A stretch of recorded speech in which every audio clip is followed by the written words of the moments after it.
Childcare is integral to our community and state because families have to contribute to the workforce, and we need childcare in order to work. Challenges that childcare providers are encountering right now are staffing, funding, mental health issues in the classroom, and reduced hours. We've had to reduce hours in order to keep staff. I'm reminded of a story of a working mother who cleaned houses. She have a little boy, and her child attend one of our facilities in a rural area. And that child got to come to school every day. He's in a pre-K program. But that mother is struggling to pay $40 a month. That's $10 a week. So that mom often would have to walk to work, walk to the child care facility, and we're in a rural area, just to bring that child to school. Once these children have access to affordable child care, and they don't have to drive across town to find places, they don't have to be on long waiting lists. The outcomes of what we will see in those children is what, that's the greater good of this. The outcome is that child's going to graduate, that child's going to be successful, and that's what we're looking for on the back end of it.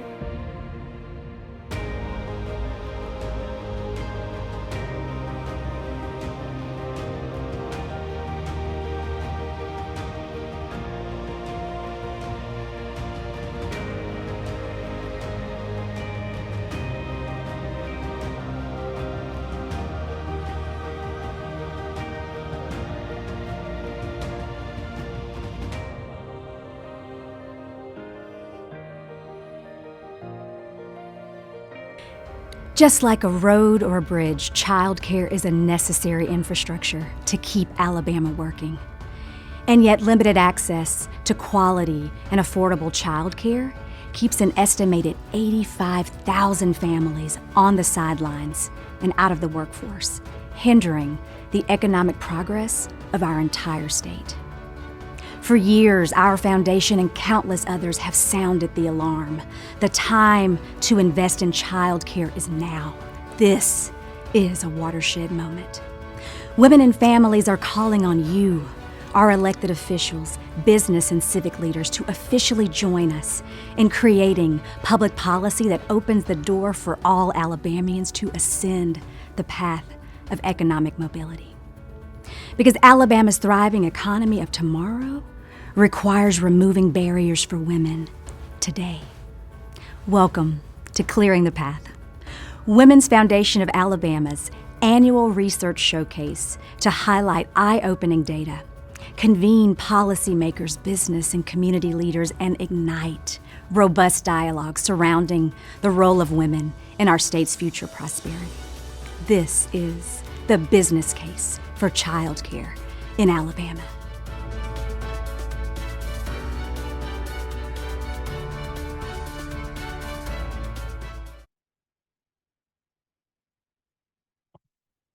Good afternoon and welcome to this worthwhile event. On behalf of Blue Cross and Blue Shield of Alabama, it is an honor to be here today in support of the Women's Foundation of Alabama's Clearing the Path event.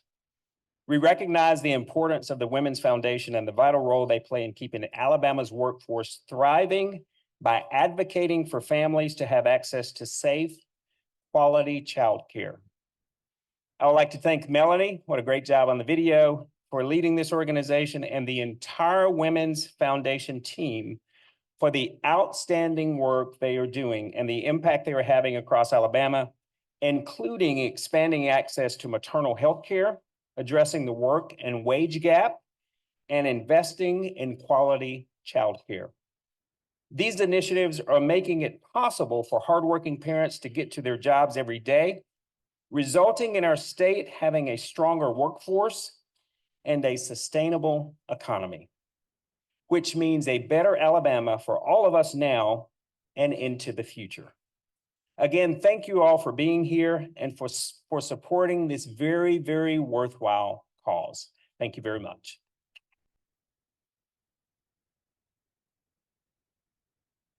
Thank you, Tim.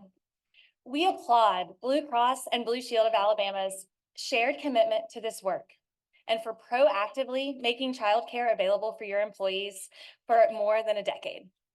I'm Lillian Brand, Vice President of External Affairs for Women's Foundation of Alabama.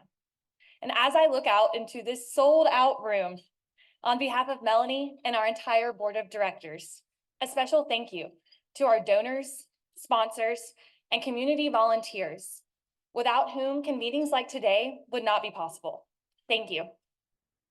And a thank you is also in order to each of you for sharing your lunch hour with us to learn more about how we can collectively champion an issue critical to Alabama's economy, the business case for childcare. To stay competitive in today's 21st century industry recruitment, unleashing the full potential of our entire state is essential. And as the research in this year's report undeniably showcases, access to affordable and quality childcare is not just a women's issue, it is a business and economic issue. Access to childcare is essential for thousands of women that have been kept on the sidelines for far too long to enter and remain in the workforce. And it will take all of us to strengthen and protect this vital infrastructure in our state. In 2 short weeks, our foundation, along with many business and legislative allies in this room, will be back in the halls of the Alabama legislature, once again, to call on Alabama state leaders to invest in the industry that keeps Alabama working, childcare. We urge our elected and appointed officials to align with the unique workforce needs by adopting our policy recommendation of childcare tax credits to employers and childcare providers that seek to expand accessibility, affordability, and quality for working families. 24 other states across the country, including each of our neighboring states, already offer state-level childcare tax credits. The time is now to bring real solutions to this crisis for the working parents who help drive our economy. The proposed tax credit plan, outlined on page 8 of the report on your table, would be available to businesses and licensed childcare providers, including nonprofit and religious-based centers. For businesses, the credit would be available when they invest in childcare for their employees through direct stipends, reserving spots at a licensed facility, or offering on-site care. For providers, the value of this credit is based on the quality rating of the childcare facility and the number of children on subsidies who attend to incentivize licensure and enable greater capacity and quality. Lieutenant Governor Ainsworth, Senator Garland Gudger, Representative Anthony Daniels, Manufacture Alabama, the Business Council of Alabama, Voices for Alabama's Children, and countless other elected officials, business organizations, and child care leaders have joined us already as public champions on this issue. Today, we're asking our entire state legislature, our business leaders, community partners, you, to support this first step in bolstering our state's child care infrastructure and support child care tax credits. You will receive an electronic copy of Clearing the Path report. The foundation commissions research like this so that we in this room, alongside other leaders from across Alabama, can take its contents and recommendations and move action. Read the report and share it with other business leaders so that those in your spheres of influence will know that this issue is critical to you and our entire state. Visit our website and follow us on social media to learn how to actively join us in our advocacy and philanthropy efforts around this critical issue. Thank you again for joining us in clearing the path for Alabama's women and families. If you haven't already, please begin your lunch and we'll invite our next speaker to the stage shortly.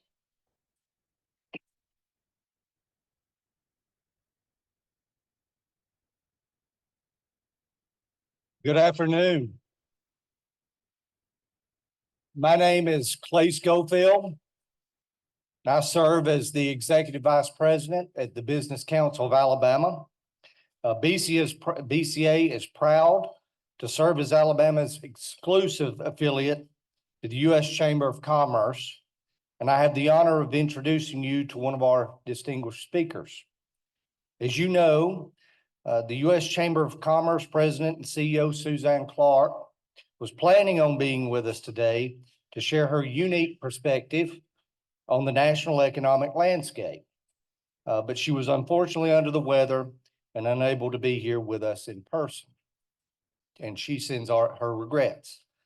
Despite this turn of events, we're in the fortunate position to instead hear from one of Suzanne's most trusted deputies and a key leader at the Chamber, Ms. Michelle Rousseau.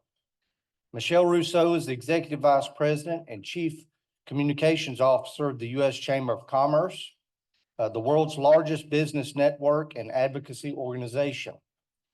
In her nearly 5 years at the Chamber, Michelle is credited with modernizing the institution with a fresh brand and a data-driven approach to reaching new audiences, improving its reputation, and expanding the impact and influence of the Chamber's mission and work. Under her leadership, the U.S. Chamber has shaped the public debate and delivered meaningful results on key issues from education to infrastructure and workforce development, just to name a few. Prior to being named the U.S. Chamber's very first CCO in 2019, she spent 4 years in London as Executive Vice President of Global Communications for media company Discovery, Inc. She was a media consultant on 2 presidential campaigns and served as a spokesperson at the FCC under both Democrat and Republican leadership. It is my honor to introduce you to Michelle Rousseau. Please join me in giving her a warm Alabama welcome. Right. Hello, Birmingham. Hello. Good afternoon. Suzanne is so sad to not be here with all of us today, but I am having fun being her substitute. So I wish her a quick recovery, but it's great to be here in her place. The last time I was in Alabama was 2011, when I led a group of about 200 employees from Discovery, my former employer. We partnered with Habitat for Humanity to rebuild homes in the community destroyed by the devastating tornadoes that ravaged this area. I'm so proud of that. That's a real career highlight for me, and so proud of it being a small example of a story about the power of business helping people in their lives and in their communities. So it's great to be back here in beautiful Alabama. Even with the rain, it's not bothering me at all. Clay, thank you for that kind introduction and for your leadership of the Business Council of Alabama. An investment in the next generation is an investment in our future workforce, and BCA has made both a top priority. I also want to thank the Women's Foundation of Alabama for inviting us here to join this discussion. You're doing tremendous work to remove barriers and drive lasting solutions so that all women can thrive. We've already seen Alabama lead the way when it comes to early childhood learning. With the support of the business community, you were early leaders in expanding access to quality pre-K. It's an issue that's super close to my heart. I was raised by a single mom, and my grandma had to take care of me so my mom could build her very successful career. So it really strikes home what you're doing here to help women of Alabama thrive. And by convening important conversations like this one, Alabama will continue to lead on family-focused solutions, and the Chamber looks forward to continuing our work together. Your focus today is the business case for childcare. And because it plays such an important role in supporting workers, it's also a top priority for the U.S. Chamber.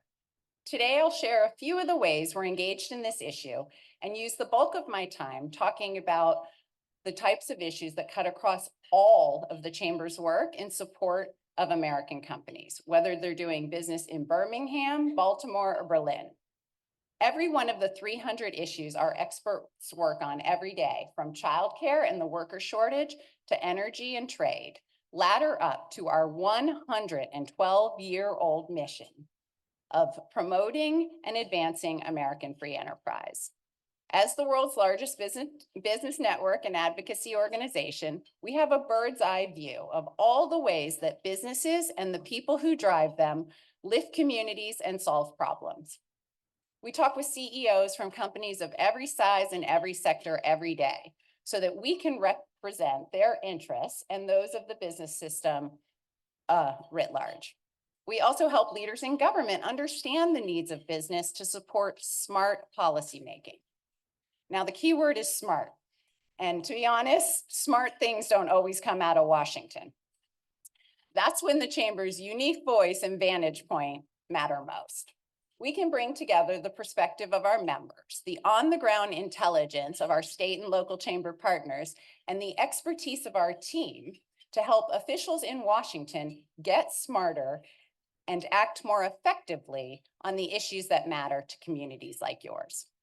If we know the economy as a whole is losing $120 billion because of a lack of adequate childcare, that's not just a challenge, it's a crisis, a family crisis and a worker shortage crisis. As we were preparing for this trip, I learned there are 45 available workers for every 100 open jobs in Alabama. The state economy is growing and unemployment rates are at historic lows, but Alabama still has one of the lowest labor participation rates at around 57%. And a lack of available quality childcare keeps working parents on the sidelines, as Melanie said, and it makes it harder for them to provide for their families, which means companies continue to struggle with filling open jobs. So what is the Chamber doing to address these issues? We're putting our advocacy, our influence, and expertise into solutions that will support working parents' ability to enter and remain in the workforce. Let me highlight a few examples. We're supporting the Child Care Investment Act, a bipartisan piece of legislation that would increase access to quality, affordable childcare by improving the availability of tax credits for both small and large companies. We're building a network of business leaders and early education experts across the country, including here in Alabama, in partnership with the Bipartisan Policy Center. Through that network, we're providing expertise and tailored resources to support states in advancing their own solutions to the child care crisis. We're developing and sharing economic research and database analysis to better quantify the impact on state economies and on the business community when access to childcare breaks down. We're spotlighting innovative solutions delivered by the business community, like the partnership between Mazda Toyota Manufacturing and the Huntsville-Madison Chamber to provide childcare for over 3,000 working parents. And we're providing direct consulting services to employers seeking to implement childcare as one of their benefits. We also support political candidates who want to help businesses create jobs, grow our economy, and support working families, like Senator Katie Britt, a great partner in your state, who the Chamber was super proud to endorse in 2022. And thanks to our extensive network of 1,500 state and local Chamber partners, we're engaged and accessible in communities in every corner of the country. In fact, Clark Johnson from our regional team who covers Alabama is here. Clark, please stand up. And if you don't already know her, get to know her. She's an excellent resource, great relationship builder, and she can help you plug into any of the work we're doing. This is an all hands on deck effort, and you can count on the Chamber to work shoulder to shoulder with you in Alabama to help businesses and families. Childcare is an important example of the kind of complex policy issues on which the Chamber has deep expertise. And when you're in the weeds of the work, it can be easy to lose sight of the big picture, the conditions and values of the system that makes everything else possible. So we are very intentional about keeping our free enterprise mission front and center. Earlier this month at our annual State of American Business event, we brought together thousands of business leaders from all 50 states and more than 100 countries. Our president and CEO, Suzanne Clark, used that opportunity to make a bold statement on what it means to be pro-business in this country. Despite the complex challenges our country faces, despite the constant loop of pessimism from the headlines and political ads, Suzanne said the state of American business is optimistic. As she reminded us, the idea that The idea of optimism underpins the system that enables your success and ensures our future. That's American free enterprise. And everywhere the U.S. Chamber team goes this year, across the country and around the world, we are going to proudly proclaim it, starting right here in Birmingham. If you watch Suzanne's State of American Business address, some of this may sound familiar, but I think it bears repeating. The miracle of the free enterprise system is that it takes individual potential and force multiplies it for the benefit of all. It takes specific problems and solves them at scale. It turns scarcity into abundance. It is an upward spiral of human progress, fueled by ambition and the striving of people, supercharged by the innovation of American business. And there's no limit, no ceiling to what it can achieve. Think about what goes into free enterprise. The essential building blocks are the ideas, the ingenuity, and the imagination of people. Individual effort, knowledge, skills, and expertise aggregate and accelerate to create new and better ideas. This enables us to achieve more and greater things together than we could ever do alone. Many people will choose to take their idea and run with it, start a business, take a leap. Or some will stay small, others will grow big, and all will contribute to our economy and our society. The optimism of entrepreneurship in this country remains strong, evidenced by the 5.5 million new business starts last year, and nearly 6,200 of them were right here in Alabama. More still, about 134 million workers will find opportunity and achievement, dignity and pride in a private sector job. Businesses, large and small, are what bring these ideas to life and share them with others, not just in our communities, but across the country and around the world. At the Chamber, we've always preferred words that describe business in terms of human connection. Company, the condition of being with others. Organization, a body of people with a particular purpose. A team, a group of individuals playing unique roles to achieve a common goal. That's what businesses do. They harness human talent and potential and make it exponentially more productive. Here's what businesses add. They build the operating models to scale the work and generate widespread value.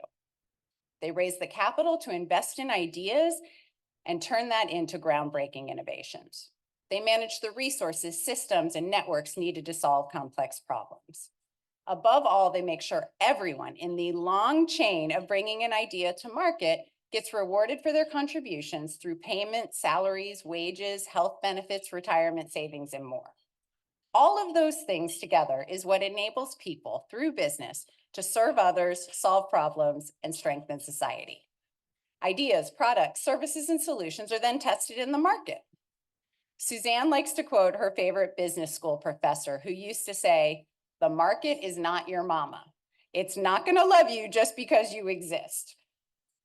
You have to earn your place in the market by fulfilling a need or solving a problem, and keep your place in the market by delivering what people want and will pay for, then adapt and innovate when their demands inevitably change.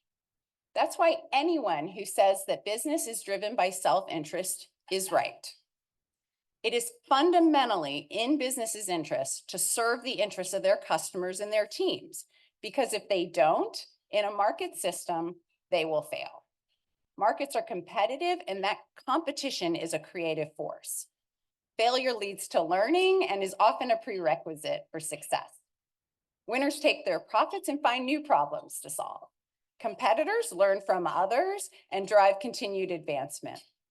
And what about the bad actors whose aim it is to exploit? In a market system, they fail. The market rejects them. Add it all up, and the biggest winners are all of us, our families, our communities, our country, and our world. This brings us to what we get from this remarkable system, both as individuals and a society. Free enterprise has made life better. Before the pandemic, the U.S. achieved historic levels of employment, real wages, and standard of living. And because of the resilience and resourcefulness of the private sector, we have since surpassed many of those pre-pandemic milestones. People have more choices than they've ever had before, whether it's for breakfast cereal, sneakers, or career paths. We can reach more places in the world more efficiently and affordably. The cars that get us there, the Mercedes, Hondas, Hyundais, and Toyotas manufactured right here in Alabama, are safer than they've ever been. More diseases have cures and treatments, and most of us will get to know our grandchildren. We have found a solution for isolation. We have the internet at our fingertips and can access it from nearly anywhere to reach family and friends everywhere. Free enterprise has made life simpler and better for everyone by scaling technologies, expanding choice, driving down prices, and boosting every American's buying power. Free enterprise also fuels the economic growth that pays for everything a society needs. A faster growing economy generates the tax revenues to pay for education, defense, basic research, transit, and infrastructure, and the social safety net.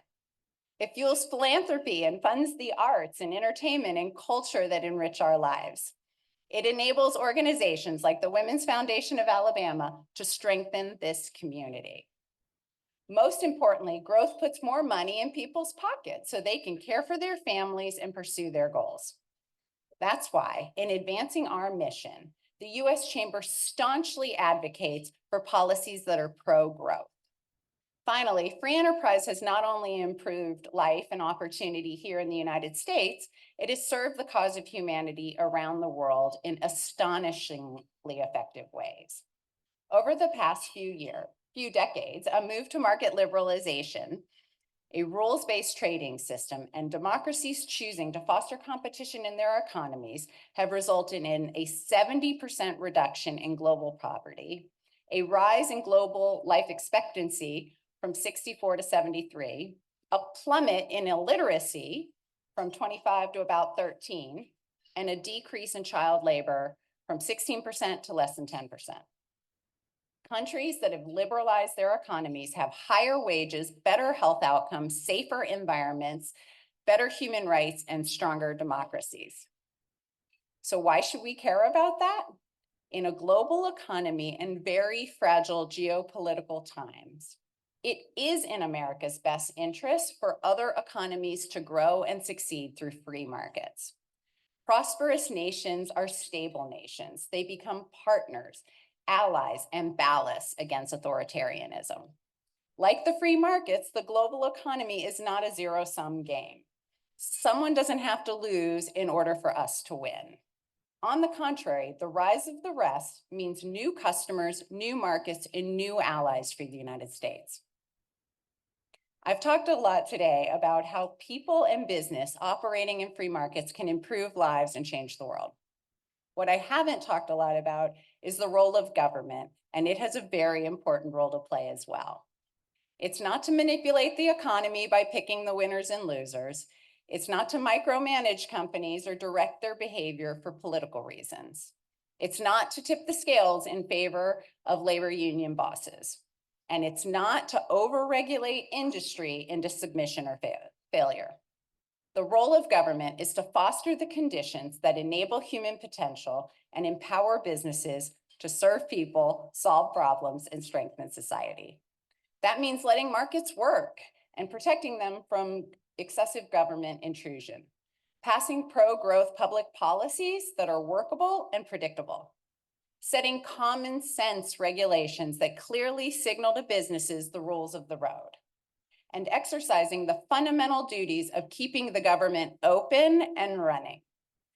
It means preserving the rule of law, ensuring a national defense that is strong and capable, promoting trade and commerce at home and abroad. And it means supporting the entire ecosystem of business, every size, every sector. Because the diversity of the American business community is exactly why our economy is the most innovative, dynamic, resilient, and envied in the world. When government and business work together, each in their proper roles, they do a lot of good. The Lieutenant Governor's 21st Century Workforce Commission, in partnership with Alabama Power and other private and public sector leaders, is a wonderful example. As I wrap up, there's a key point I want to bold and underline for every person here today. At the Chamber, We don't talk about all the things that free enterprise has done to be nostalgic or preserve the status quo. America's free enterprise system isn't perfect. We've had to adapt, improve, evolve, correct, and solve along the way. And that's exactly what free enterprise enables. It's what it requires. We talk about what free enterprise has done in order to build support for what we still need free enterprise to do, which is to find solutions to the greatest challenges of our time.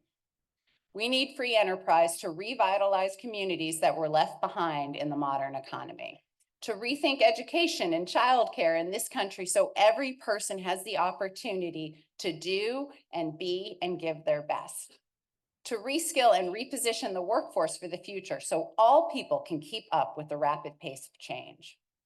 That's just naming a few of the issues that require American innovation backed up by American values. But today, the American free enterprise system is under threat. It's under threat from a small but powerful opposition of policymakers, politicians, academics, and organizations, some of whom think it needs to be replaced and are spending tens of millions of dollars to that end. They are sowing the seeds of doubt, and if they succeed, they will limit your potential, stifle our growth, and undermine America's future. Those of you who believe in free enterprise, those of you who have lived by it and been lifted by it, must stand up and say so. You can do it in big ways, in your communities, in the State House, in Montgomery, in the halls of Congress. You can do it in the public debate, where the voices of local business and community leaders are most respected and heard and needed now more than ever. And you can do it in small but equally crucial ways, around the dinner table with your kids who might be getting very different messages from our culture. And at the cocktail party or the neighborhood cookout, where the cynics complain without offering any solutions. If each of us stands up in big ways and small, we can send a message that counters and drowns out the cynics and the pessimists. At the State of American Business, we told thousands of people that we needed their help, and we need yours too. If we all do it together with a unified voice, we can start a movement to save the system that will secure our collective future. The U.S. Chamber and our partners, like the Business Council of Alabama and other chambers across the state, will proudly lead the way. Join us.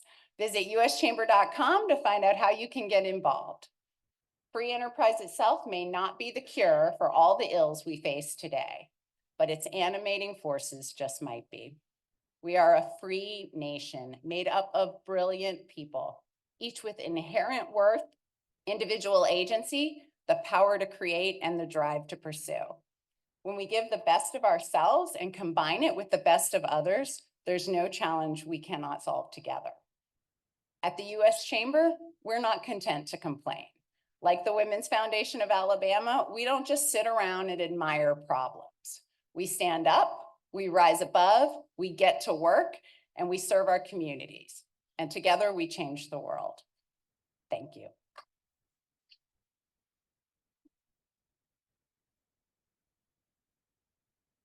Thank you, Michelle, that wonderful insight, perspective. And good afternoon, everyone. My name is John Barganier. I'm with a trade association out of Montgomery called Manufacture Alabama.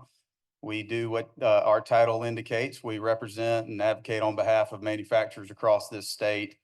And, you may be wondering, well, why is a guy representing manufacturing at the microphone right now? And I'll tell you why, because childcare is a critical issue for our industry. It is critical for our employees. It's critical for our employers.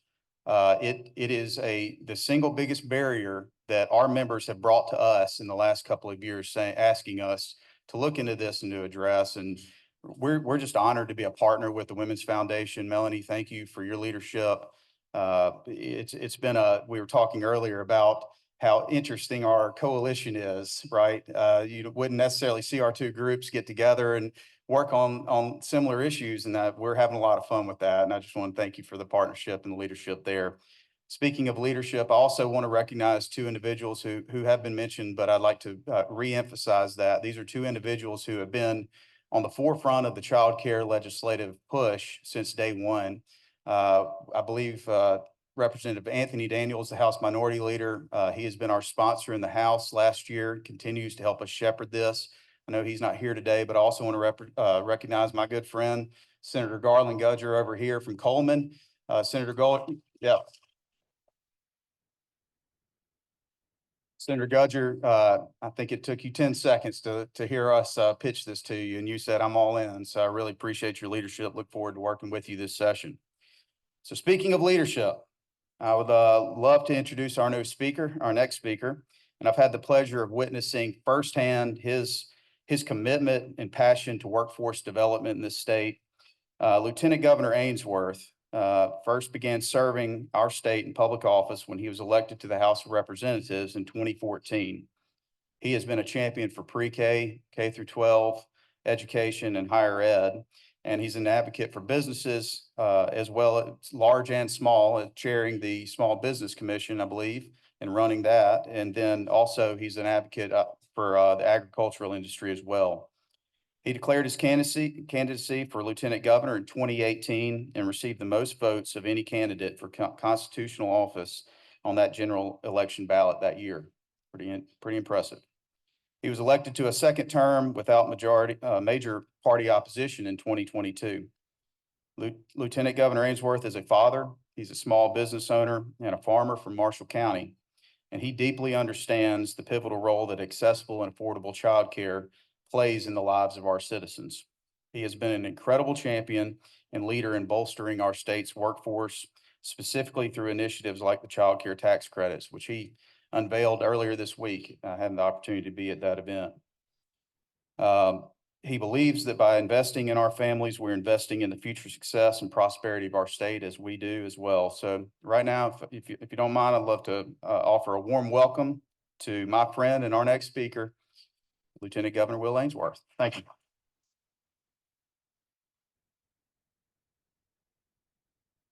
Well, good afternoon. Thank you, Jonathan, for the introduction. And first, want to say this to Melanie. You know, she's a rock star. I love her. Enjoy getting to work with her on issues. But y'all got a great leader in y'all's organization here. Great to be with you, and excited to talk about a lot of different things today. And in order to do that, I want to first talk about a few strong women in my life and the impact they've had on me.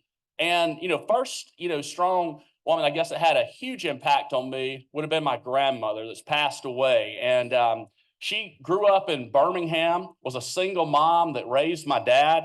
And, she was so instrumental in his business and growing that. She also was president of the Business and Women's Professional Group back in the 1970s, right? Was really a trailblazer there. Went on and worked, I think it was Republic Steel in Birmingham, and moved to a small town called Boaz, where I grew up, and helped Dad build a business called Progress Rail. And I can't just help but think of the legacy that, she laid by helping build that business, right? And just teaching Dad about business lessons. And, how proud she'd be that, started off with a business with two people, and that she was instrumental in growing that business to a business that did over $7 billion in revenue before Dad sold that. And the fact that my grandmother was the one that taught him that, and just started off in the 1970s when really that wasn't something that, a lot of women did then. And so she's somebody that I look up to and had a huge impact. Another person that I look up to is a great friend, I'm going to ask her to stand, is Connie Rowe. She is my senior advisor. Yeah, and let me tell you her story, and you'll clap even more. Stay standing up, Connie. So Connie was first female police chief in Jasper. She probably, could have been in, upper leadership in the House, was fortunate enough to talk her into come to work for me as senior advisor. But on the topic today, she was a mom that was married 1985. I was 4. But so she's has her first child. She's working third shift in the Jasper Police Department. Her husband's working as a firefighter. Both of her parents had full-time jobs. And childcare for her, guess what, was an issue. And so she had to take a year off from work for that. And so with that, to take care of her child. So when we talk about, why do we need this? Right here is one of my senior advisors like, yeah, we need this. I lived it. So let's give her a round of applause for what she's done. Thank you, Connie. Got a wonderful wife, Kendall, I'm going to talk about in a minute. But one other person I've always got to talk about when I talk about strong women is my daughter, Addie. And she's going to be a game changer. She's 12.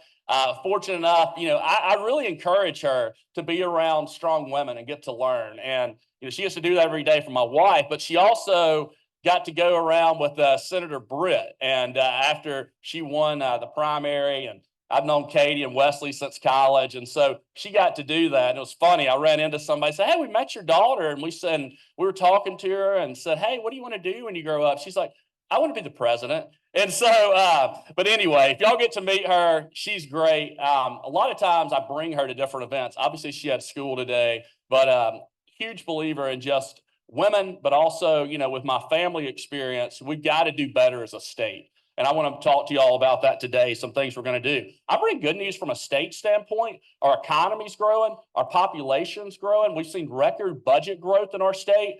I also have a home building business and real estate company in Marshall County. We build 30, 40 new homes a year, have 50 agents that work for us. So get to talk to a lot of people outside of my government job that are moving to our state.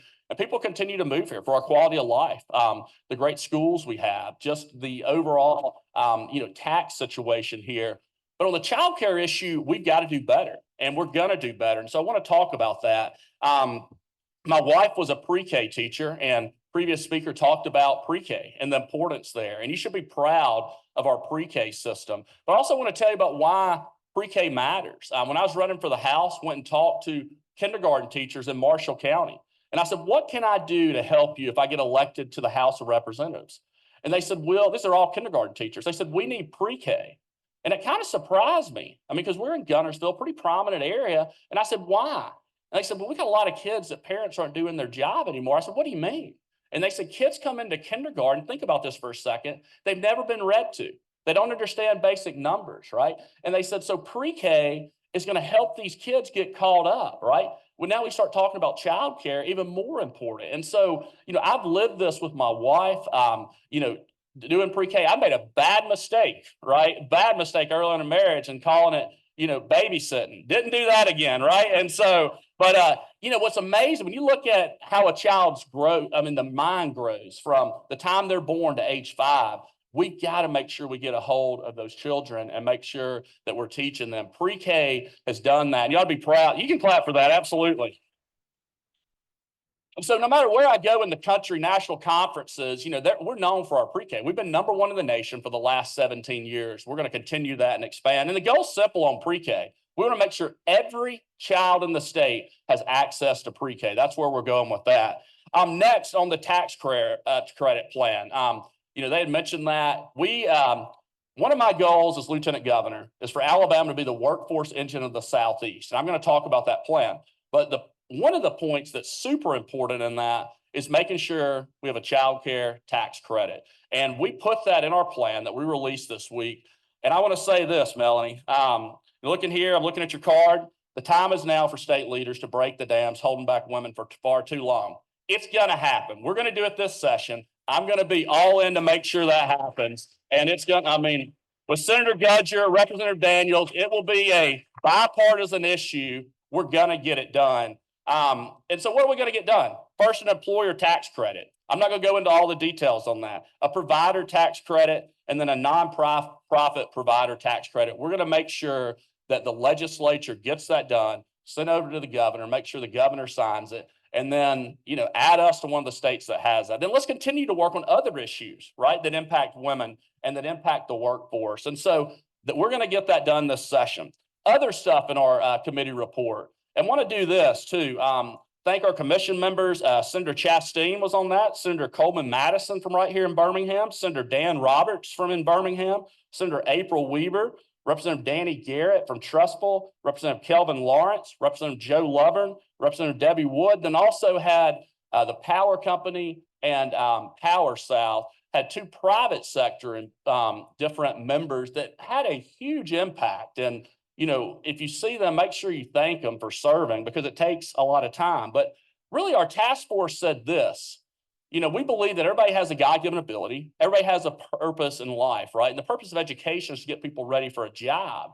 And so then we started looking at just overall, in Alabama, how are we doing on workforce? And so we said that, first there's not really one person in our state that understands everything going on in all our different silos. We've got community colleges doing a great job. We got K through 12, breaking through barriers. We have AIDT. We've got Department of Commerce, Department of Labor. But who is the person that really understands all of that, right?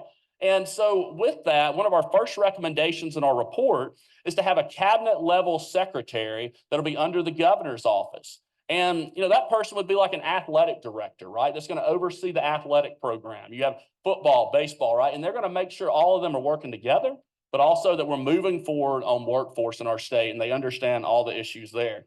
Next, that we're really excited about is having an Alabama Workforce Authority. This is going to be, there's a few other states that have done this, but it's going to be a 9-member panel made up of industry experts. Why industry? Because industry is the people that are hiring people in our state. We want them to grade how we're doing and making sure our workforce is properly trained. And so with that, we're excited about that. We also want a plan, common sense to me. We need a plan as a state on what we're going to do, right? We want your input, right, from y'all's foundation on what issues are important to women and how we can continue to make sure we get more women in the workplace. That's important. Next thing I love, create a workforce pathway diploma. And this might be shocking to you. 45% of the students in this state, 45, end up not getting a 2 or 4 year degree. If you think about that, that's a high number. Now, if you look at, the people that even go off to 4-year college or a 2-year college, a lot of them end up dropping out, not doing it. So what can we do to make sure those students we know are not going to go to a 2 or 4 year college? How about we have a pathway that's going to get them trained? While they're in school, they can learn a skill, a trade that will be directly applicable for them going into the workforce. So we're creating a new diploma for that. That's going to be great and help.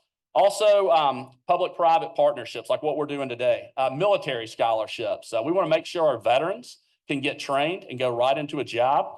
Child care tax credits, already talked about that. That's in our report, going to get done. And then finally, housing tax credits. And what I mean by that is we've got to have, we talk about barriers to the workforce. We've got to have more affordable housing. And this was a program, a federal program that's created under the Reagan administration that we're going to grow to where you have more affordable housing as people are actually trying to work and make it. It's reduced housing. So there's a project in Gunnersville that's right behind Publix. And, these apartments normally would rent for $1,500 or $2,000. But in exchange for these companies getting tax credits for building these and having affordable housing for people that are trying to work, the rent there is around $500, right? We need that all throughout our state. From the coast, talk to the coast about, it's a real issue, right, on the prices that have gone up. And so with that, every city deals with it. So we're going to make sure that we incentivize companies that want to invest in, affordable housing, right, to make sure we do that. So that's some of the stuff we're working on. And the final thing I'll say is this, I know we're running out of time. If we can, on workforce, we can make a difference. And the goal is this, to be the workforce engine of the Southeast. And certainly everybody in this room can help. It's going to take all of us working together. But, we don't want these to just be ideas. We want to be solutions to problems. And so let's get that done this next session. Honored to be your Lieutenant Governor. If I can help you in any way, let me know. Thank y'all for everything this group does. Thank y'all. What an enlightening afternoon. Let's give our speakers another round of applause.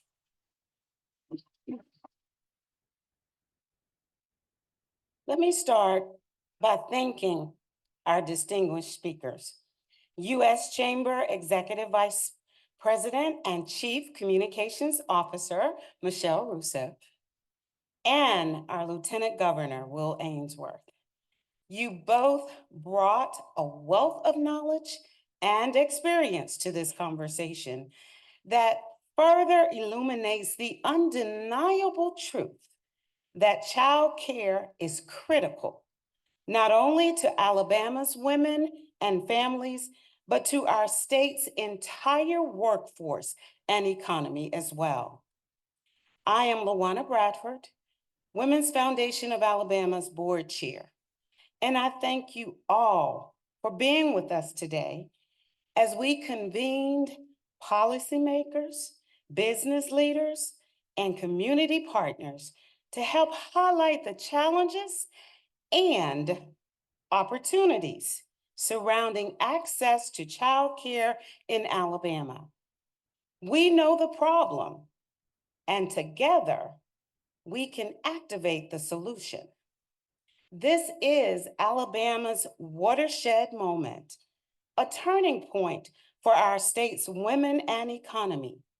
And we need each of you as community, state, and national leaders to join this unprecedented push to break down barriers holding women back for far too long and to mobilize 10,000 women into the workforce and on the path to economic opportunity.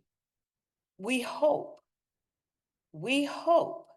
you will continue to join us and support the foundation as this outstanding team researches and addresses the unique needs of Alabama's women. Activate waves of change across our state and advocates for common sense public policy solutions that optimize economic potential for women. We need each of you in this room. Sponsors, thank you again for your generous support. And to each of you, thank you for your unwavering support and your time with us today. Enjoy the rest of your day.